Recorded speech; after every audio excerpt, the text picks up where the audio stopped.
नमस्कार, सुजिस बुलेटिन में आपका स्वागत है। मैं हूं आपके साथ अभिलाषा गर्ग। एक नजर हेडलाइंस पर। मुख्यमंत्री ने प्रवासी राजस्थानी दिवस के लोगों का किया अनावरण। 26 सितंबर को हैदराबाद में होगी प्रवासी राजस्थानी मीट।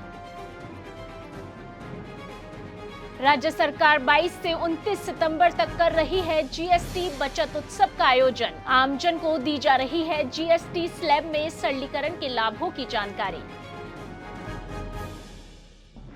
मुख्यमंत्री ने नवरात्रि के तीसरे दिन पर नारी शक्ति के योगदान को सराहा। चिकित्सा और स्वास्थ्य सेवा में सक्रिय नारी शक्ति को किया नमन। मुख्यमंत्री श्री भजनलाल शर्मा ने आज मुख्यमंत्री निवास पर प्रवासी राजस्थानी दिवस के लोगों का अनावरण किया।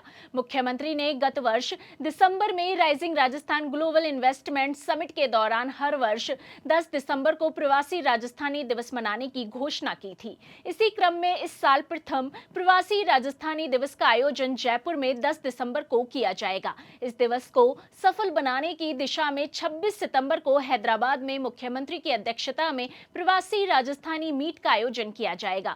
मुख्यमंत्री ने हैदराबाद में होने वाले प्रवासी राजस्थानी मीट की तैयारियों को लेकर आयोजित बैठक में अधिकारियों को कार्यक्रम के सफल क्रियान्वयन के लिए आवश्यक दिशा निर्देश प्रदान किए। श्री शर्मा ने कहा कि इस आयोजन से प्रवासी राजस्थानियों, निवेशकों और सरकारी प्रतिनिधियों को एक साझा मंच मिलेगा, जिससे आपसी संबंध और मजबूत होंगे तथा औद्योगिक सहयोग और निवेश की नई संभावनाएं बनेगी। उन्होंने कहा कि इस कार्यक्रम का व्यापक प्रचार प्रसार किया जाए ताकि अधिक से अधिक प्रवासी राजस्थानी इसमें भागीदारी कर सके। श्री शर्मा ने कहा कि हमारी सरकार प्रदेश में उद्यमियों को प्रोत्साहन देने के लिए निरंतर कार्य कर रही है। उन्होंने अधिकारियों को निर्देश प्रदान किए कि राज्य सरकार की योजनाओं, कार्यक्रमों, नवाचारों, औद्योगिक तथा निवेश नीतियों की जानकारी प्रवासी राजस्थानियों को दी जाए ताकि वे प्रदेश में निवेश कर राज्य के विकास में साझेदार बन सके। बैठक में बताया गया कि मुख्यमंत्री के नेतृत्व में राज्य सरकार के प्रतिनिधि मंडल के उद्यमियों से मीटिंग की जाएगी। साथ ही कार्यक्रम में सामाजिक सेवा के क्षेत्र में उत्कृष्ट कार्य करने वाले प्रवासी राजस्थानियों को सम्मानित भी किया जाएगा। मुख्यमंत्री श्री भजनलाल शर्मा ने कहा कि प्रधानमंत्री श्री नरेंद्र मोदी के नेतृत्व में केंद्र सरकार ने जीएसटी स्लैब में सरलीकरण करते हुए दरों में कमी की है। इस कमी का लाभ प्रदेश के ज्यादा से ज्यादा लोगों को मिले, इसके लिए राज्य सरकार 22 से 29 सितंबर तक जीएसटी बचत उत्सव का आयोजन कर रही है।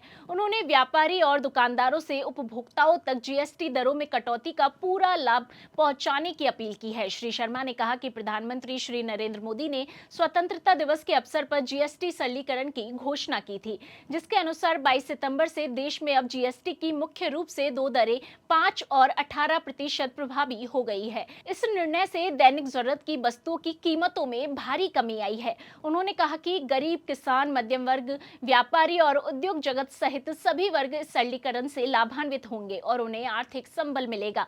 मुख्यमंत्री ने आमजन से प्रधानमंत्री के वोकल फॉर लोकल के संकल्प को साकार करने की दिशा में स्वदेशी वस्तुओं को अपनाने का आह्वान किया।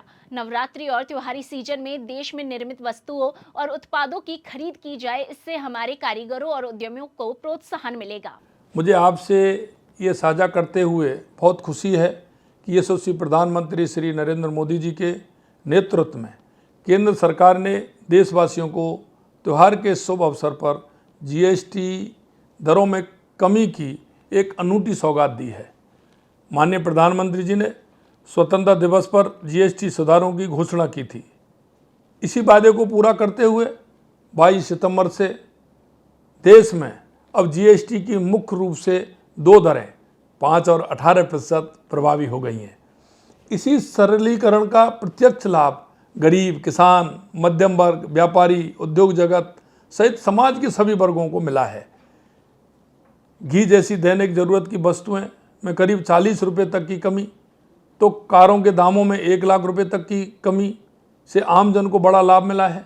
अब रोज़मर्रा की ज़रूरतों की चीज़ें, कपड़े, दवाइयाँ, होटल में ठहरना, टैक्सी यात्रा सहित कई चीज़ पहले से सस्ती हो गई हैं।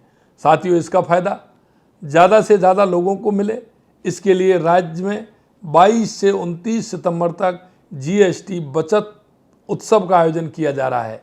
इसका उद्देश्य जीएसटी की दरों में कटौती का लाभ आप सभी तक पहुंचना और व्यापारी वर्ग को प्रेरित करना है। मैं व्यापारियों और दुकानदार भाइयों से आग्रह करता हूं कि वे उपभोक्ता तक जीएसटी दरों में कटौती का पूरा लाभ पहुंचाएं। इस उत्सव के दौरान सरकार संचार माध्यमों से भी जानकारी आप तक पहुंचा रही है। आप इसे अन्य लोगों तक पहुंचाने में योगदान दें। साथ ही मैं आप सभी से आग्रह करता हूं, स्वदेशी वस्तुओं को प्राथमिकता दें। ये माननीय प्रधानमंत्री जी के वोकल फॉर लोकल के मंत्र को आगे बढ़ाते हुए हमारे कारीगरों और उद्यमियों को प्रोत्साहन देगा।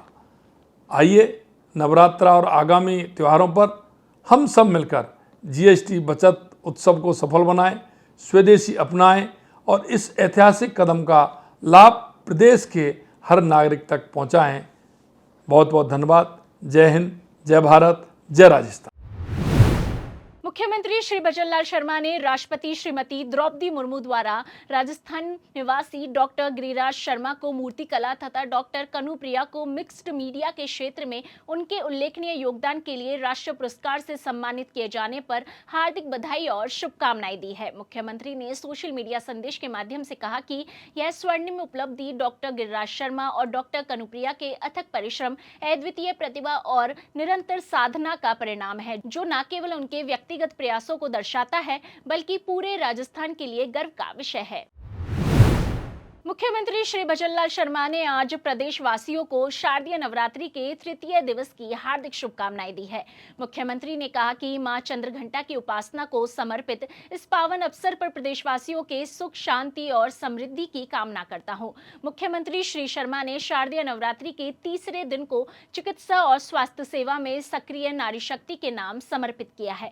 मुख्यमंत्री श्री भजनलाल शर्मा ने इस अवसर पर नारी शक्ति की सराहना करते हुए कहा कि नारी शक्ति हर क्षेत्र में उत्कृष्टता का प्रतीक है, विशेष रूप से चिकित्सा और स्वास्थ्य सेवाओं में, जहां महिलाएं हर दिन न सिर्फ जीवन बचाती है बल्कि मानवता की प्रहरी बनकर खड़ी रहती है।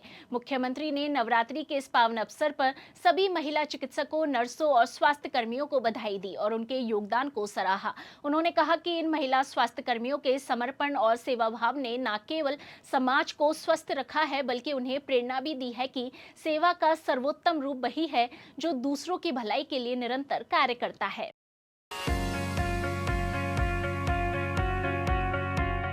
सफेद वर्दी में होती है स्वास्थ्य की प्रहरी, हमारे प्रदेश की नारियों में होती है जन सेवा की सोच गहरी। हमारे आसपास कुछ कदम ऐसे होते हैं जो कभी नहीं रुकते।